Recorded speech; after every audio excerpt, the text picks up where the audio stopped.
Welcome to S Chemistry channel. We are studying Unit 3rd Electrochemistry and today's topics are Faraday's law of electrolysis and its numerical. Let's start. Faraday's first law of electrolysis क्या कहता है कि अभी हमने electrolysis पढ़ी, उसमें हमने देखा कि जो सब्सटेंस है वो कैथोड या एनोड यानी कि इलेक्ट्रोड पर डिपॉजिट हो जाते हैं। ठीक है, अब वो कितनी अमाउंट जो है किसी भी सब्सटेंस की डिपॉजिट होती है इस इलेक्ट्रोड पर, तो वो किस पे डिपेंड करती है, वो उसकी इलेक्ट्रिसिटी पे डिपेंड करती है जो हम किसमें उसमें पास कर रहे होते हैं। उस सॉल्यूशन में जो हम इलेक्ट्रिसिटी पास करते हैं उसकी अमाउंट पे डिपेंड करता है कि कितना सब्सटेंस जो है वो डिपॉजिट होगा इलेक्ट्रोड पर। That is first law of electrolysis, Faraday's ने ये दिया था। ठीक है, the mass of substance deposit at any electrode is directly proportional to the quantity of electricity pass through the electrolyte. ठीक है, तो अगर हम ये मान लें कि हमारे पास W ग्राम सब्सटेंस है, सब्सटेंस और जो कि डिपॉजिट हुआ है, डिपॉजिटेड। ठीक है, जब हमने उसमें कितनी Q अमाउंट जो है, कूलम जो है, Q जो है कूलम इलेक्ट्रिसिटी पास की है, पास की है। ठीक है, तो हम कह सकते हैं कि W जो है वो डायरेक्टली प्रोपोर्शनल टू Q। ठीक है, और W is equal to Z into में Q। Z क्या है? Constant of proportionality. यहाँ पर इसको कहेंगे यहाँ पर इलेक्ट्रोकेमिकल इक्विवेलेंट। इलेक्ट्रोकेमिकल इक्विवेलेंट क्या है? Z।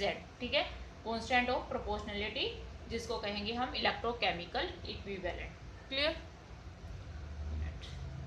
ठीक है, तो ये आपका आगे आ गया फर्स्ट लॉ ऑफ इलेक्ट्रोलिसिस। ठीक है, अब देखो यहाँ पर अगर हम Q जो है क्वांटिटी है इलेक्ट्रिसिटी की, ये जो है इक्वल होती है करंट इनटू में टाइम। कितना करंट कितने समय यानी कि कितने टाइम तक हमने कोई करंट पास किया है वो होती है उसकी क्वांटिटी। ठीक है, वो होगा उसका इलेक्ट्रिसिटी हमने कितनी पास की है। ठीक है, कितना करंट, I क्या है यहाँ पर करंट, T क्या है टाइम, कितने टाइम तक हमने कितना करंट पास किया है। तो करंट जो है I है वो उसको की यूनिट होती है एम्पियर। ठीक है, और टाइम की हम लेते हैं सेकेंड। ठीक है, ये स्टैंडर्ड यूनिट है। ठीक है, अगर हम 1 एम्पियर करंट को 1 सेकेंड तक पास करें तो हमारे जो Q है वो हम 1 कूलम कह सकते हैं। ठीक है, जब 1 एम्पियर, आगे लिखती हूँ, तो हम यहाँ कह सकते हैं Q is equal to I into में T। I अगर 1 एम्पियर है और T क्या है 1 सेकेंड है, तो Q जो है वो क्या होगी 1 कूलम। ठीक है, जो हमने अभी निकाला। ठीक है, अब देखो हमने यहाँ पर किया W is equal to Z into में Q। तो अगर हम Q की जगह I इंटू 2 पुट करें तो W is equal to Z into में I इंटू में T लिख सकते हैं। ठीक है, अगर I 1 एम्पियर है और T 1 सेकेंड है तो Q 1 हो गया। ठीक है, और 1 हो गया तो W किसके इक्वल हो गया Z के। तो W is equal to Z कब, when 1 ampere current is passed for 1 second. ठीक है, 1 सेकेंड के लिए 1 एम्पियर करंट अगर पास करते हैं तो W is equal to Z होगा। तो Z को यहाँ पर इक्विवेलेंट क्या था हमारा, ये इलेक्ट्रोकेमिकल इक्विवेलेंट है। इसको डिफाइन अगर हमने करना है तो हम क्या कह सकते हैं इसको कि electrochemical equivalent of a substance is equal to the amount of substance deposit at any electrode when 1 ampere current is pass through the solution till for 1 second. ठीक है, तो यहाँ पर इसकी ये डेफिनेशन आ जाएगी, electrochemical equivalent is defined as the mass deposit when 1 ampere current is passed for 1 second. ठीक है, तो इस तरह से हम इसको डिफाइन भी कर सकते हैं। ठीक है, now Faraday's second law of electrolysis ये क्या कहता है, अगर अब देखो हमने इलेक्ट्रोलाइट का जो है डिफरेंट सॉल्यूशंस ले लिए, ठीक है, इलेक्ट्रोलाइट्स के, और उनको एक सीरीज में कनेक्ट कर दिया, किसमें, सीरीज में, ठीक है। आपने देखा होगा फिजिक्स में कि सीरीज में हम कैसे कनेक्ट करते हैं ना, कोई सॉल्यूशंस या कोई इलेक्ट्रोड हैं उनको कनेक्ट करते हैं, ठीक है। तो यहाँ हम इस तरह से मान लेते हैं ये दो इलेक्ट्रोड सॉल्यूशन ले लिया हमने, ठीक है, इलेक्ट्रोलिटिक सॉल्यूशन है, इनके अंदर दो इलेक्ट्रोड्स हैं, वही कैथोड और एनोड, ठीक है, इनमें डिफरेंट डिफरेंट सॉल्यूशन है, ठीक है, इस तरह से, ठीक है। इसमें हमने ले लिया सिल्वर नाइट्रेट AgNO3 का सॉल्यूशन, ठीक है, और इसके अंदर हमने ले लिया कॉपर सल्फेट का सॉल्यूशन, ठीक है। अब देखो ये आपका पॉजिटिव, ये नेगेटिव है ना, एनोड और कैथोड।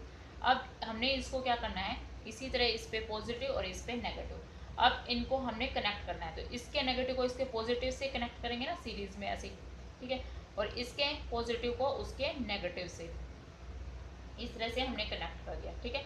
और यहाँ पर हमने क्या है, इलेक्ट्रिसिटी का कनेक्शन भी यहाँ पर कर दिया, ठीक है, ये इसका पॉजिटिव, ये इसका नेगेटिव, तो ये एक सीरीज में कनेक्ट कर दिया हमने दो इलेक्ट्रोलिटिक सॉल्यूशन AgNO3 और कॉपर सल्फेट सॉल्यूशन। अब क्या कहते हैं फैराडेज, क्या कहेगा कि जो हमने ये इलेक्ट्रोलिटिक सॉल्यूशंस को सीरीज में इस तरह से कनेक्ट कर दिया है और अभी इसमें हम इलेक्ट्रोलिसिस करवाते हैं, तो जो इन इलेक्ट्रोड्स पर जिस भी मतलब जो भी सॉल्यूशन है उनका मास जो डिपॉजिट होगा वो किसके डायरेक्टली प्रोपोर्शनल होगा, देयर इक्विवेलेंट वेट, यानी कि यहाँ पर क्या है, सिल्वर डिपॉजिट होगा। अगर हम इसकी इलेक्ट्रोलिसिस करवाते हैं तो आपको पता चलेगा कि Ag पॉजिटिव जो है यानी कि सिल्वर जो है Ag में कन्वर्ट हो जाएगा, Ag पॉजिटिव किसमें, Ag में कन्वर्ट हो जाएगा सिल्वर में। ऐसे ही यहाँ पर कॉपर 2 पॉजिटिव किसमें कन्वर्ट हो जाएगा, कॉपर में, और ये किस पे, इलेक्ट्रोड्स पे डिपॉजिट हो जाएंगे, क्योंकि पॉजिटिव है तो किस पे, नेगेटिवली इलेक्ट्रोड यानी कि कैथोड पर आपके डिपॉजिट हो जाएंगे, यहाँ डिपॉजिट होगा इसमें, ये यहाँ पर डिपॉजिट हो जाएगा, क्लियर। तो अब क्या कह रहा है कि इनका जो मास है कितना ये डिपॉजिट होंगे वो किस पे डायरेक्टली किसके इक्वल है, देयर इक्विवेलेंट वेट, उनके इक्विवेलेंट के वेट के, यानी कि सिल्वर जितना डिपॉजिट होगा वो उसके इक्विवेलेंट वेट जो है सिल्वर का उसके बराबर है, और कॉपर जो है डिपॉजिट होगा वो उसके इक्विवेलेंट वेट के बराबर है, ठीक है। तो अब इसकी डेफिनेशन एक बार कर लिख लेते हैं। तो क्या कहते हैं कि when same quantity of electricity is pass through the solution of different electrolytes, ठीक है, कनेक्टेड इन ए सीरीज में कनेक्ट किया गया, the mass of substance produced at electrode are directly proportional to their equivalent weight, ठीक है। तो ये होगी इसकी डेफिनेशन। तो इस केस में अगर हम लिख सकते हैं कि मास ऑफ Ag डिपॉजिट किसके इक्वल होगा, equivalent weight of Ag silver के, और मास ऑफ कॉपर डिपॉजिट किसके इक्वल होगा, इक्विवेलेंट वेट ऑफ कॉपर के, ठीक है। तो ये हमारे पास यहाँ एक तरह से फॉर्मूला आ गया, ठीक है। तो यहाँ पर अगर हमें तीन चीज़ें पता है इन तीनों में से, चारों में से, तो एक हम निकाल सकते हैं, ठीक है। इक्विवेलेंट वेट दोनों का पता है तो एक का मास अगर हमने निकाले पता चल गया तो दूसरे का निकाल सकते हैं, तो ये न्यूमेरिकल्स वगैरह में यूज़ होंगे, ठीक है। तो इस तरह से ये हो गया आपका सेकेंड लॉ ऑफ इलेक्ट्रोलिसिस। अब यहाँ पर आपको एक चीज़ याद रखनी है, देखो अगर हम n इलेक्ट्रॉन ले रहे हैं, ठीक है, किसी भी रिएक्शंस में n इलेक्ट्रॉन इन्वॉल्व होते हैं, जैसे कि इवॉल्व भी हो सकते हैं और एब्जॉर्ब भी होते हैं, हमने देखा, ठीक है। तो n इलेक्ट्रॉन अगर इवॉल्व होते हैं तो अगर हम वहाँ पर n फैराडे था ना, तो इन्होंने अपना वो दिया, यूनिट दी, n फैराडेज अगर इलेक्ट्रिसिटी जो है पास करेंगे तो 1 मोल सब्सटेंस लिबरेट होगा। क्या कहा, n इलेक्ट्रॉन अगर इन्वॉल्व है किसी भी रिएक्शन में तो n फैराडे ही इलेक्ट्रिसिटी अगर हम पास करते हैं तो 1 मोल उस सब्सटेंस का लिबरेट होगा, और 1 फैराडे जो है इज इक्वल टू होता है 96500 कूलम के बराबर, ठीक है। तो ये चीज़ें याद करनी है।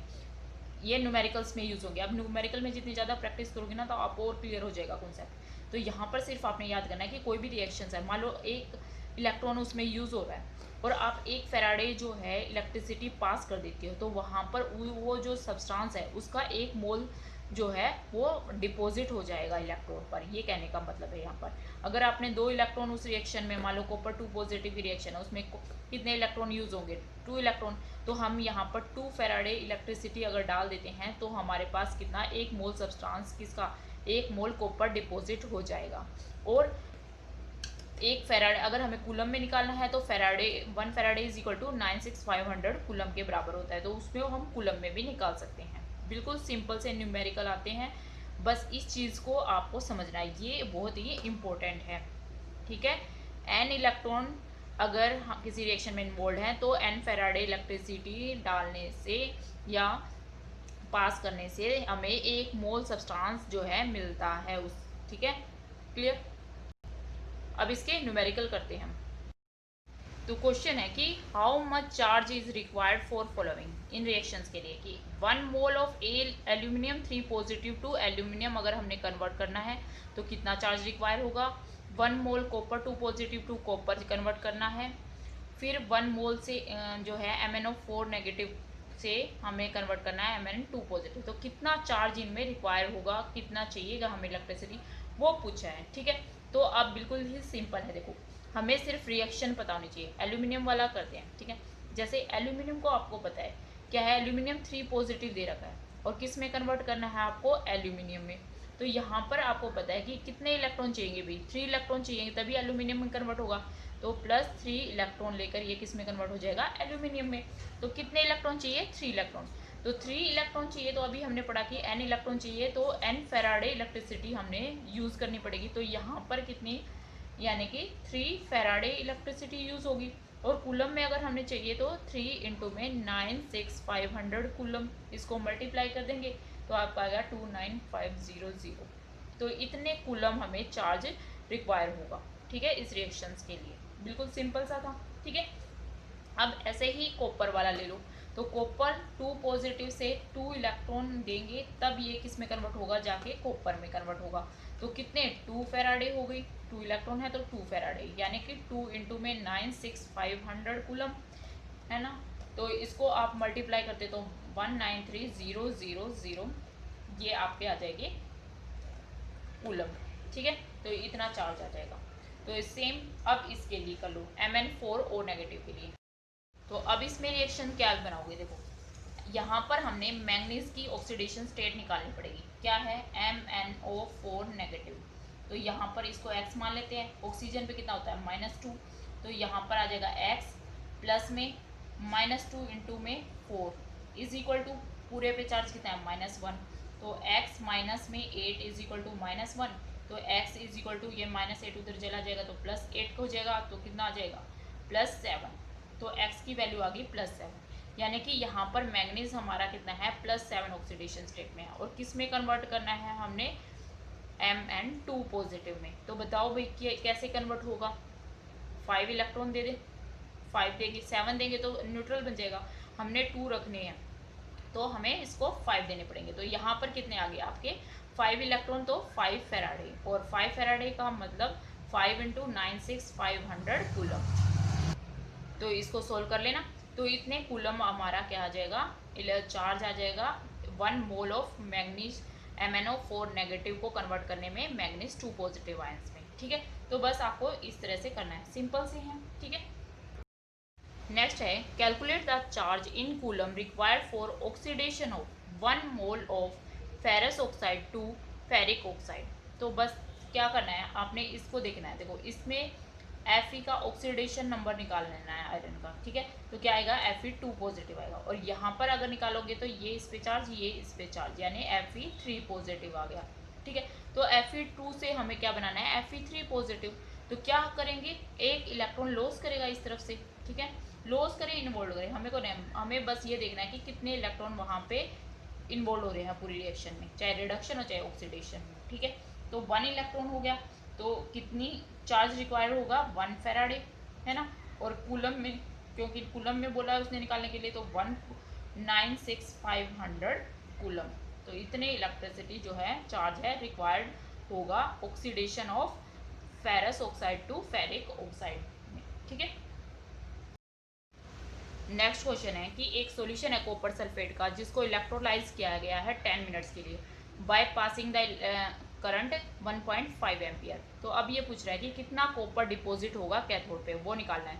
मोलर मास गिवन है। ठीक है, अब देखो यहाँ पर क्या है, हम फैराडेज फर्स्ट लॉ हम यहाँ पे अप्लाई कर सकते हैं। ठीक है, तो यहाँ पर क्या क्या गिवन है, करंट हमें गिवन है, करंट कितना है भाई 1.5 एम्पियर। ठीक है, और टाइम दे रखा है हमें कितना 10 मिनट्स। तो लेकिन हमने टाइम कितने में लेना है भाई, सेकंड में लेना है। तो इसको सेकंड में चेंज कर लेंगे तो 10 इंटू में 60 इज इक्वल टू 600 सेकेंड। ठीक है, ये हो गया।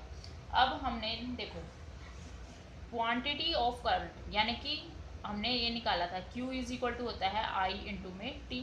ठीक है, और I कितना है 1.5, T कितना है 600।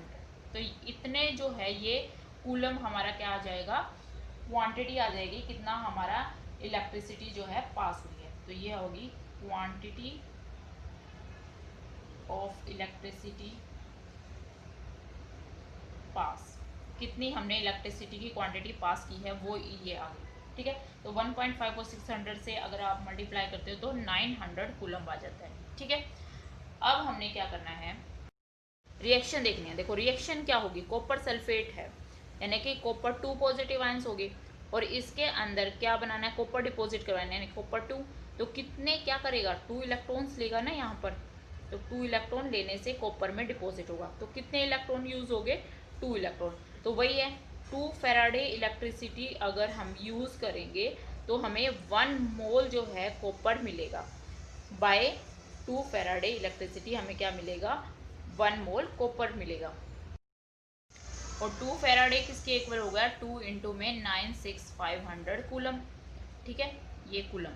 तो हमारे पास इतना आ गया चार्ज कि अगर हम 2 इंटू में 96500 इसको कर लो चाहे कूलम पास करते हैं, पास इलेक्ट्रिसिटी, तो कॉपर कितना डिपॉजिट होता है 1 मोल, है ना। और 1 मोल किसके इक्वल है, 63.5 ग्राम पर मोल के, है ना।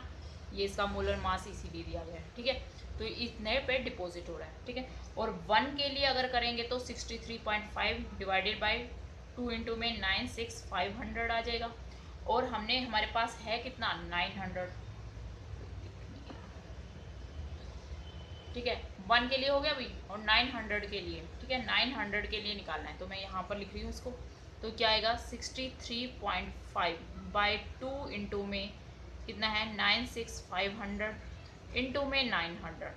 इसको अगर हम कर देंगे तो उतना ग्राम जो है कितना आ जाएगा, अगर आप इसको सोल्व करते हो तो 0.296 ग्राम आ जाएगा।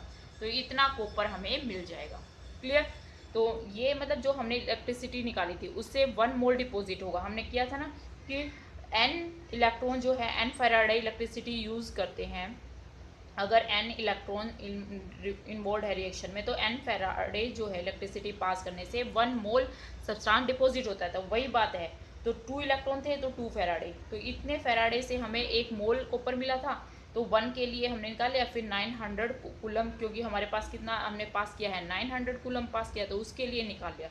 तो इतने ग्राम जो है डिपॉजिट हो जाएगा कॉपर। ठीक है, तो इस तरह के बिल्कुल सिंपल से ही न्यूमेरिकल आते हैं, कोई ज़्यादा टफ नहीं है। बस थोड़ा सा समझने की कोशिश करो इसको। अगर एक बार अच्छे से क्लियर हो गया ना कॉन्सेप्ट तो कैसे भी न्यूमेरिकल आप कर सकते हो इसको। ठीक है, मोल में दे रखा है, अगर सब्सटेंस दे रखा है तो चार्ज पूछ सकते हैं, कैसे भी घुमा फिरा के आपको दे सकते हैं क्वेश्चन। ठीक है, तो आज के लिए बस इतना ही। इसी तरह आप पढ़ते रहे और मुस्कुराते रहें। जय हिंद।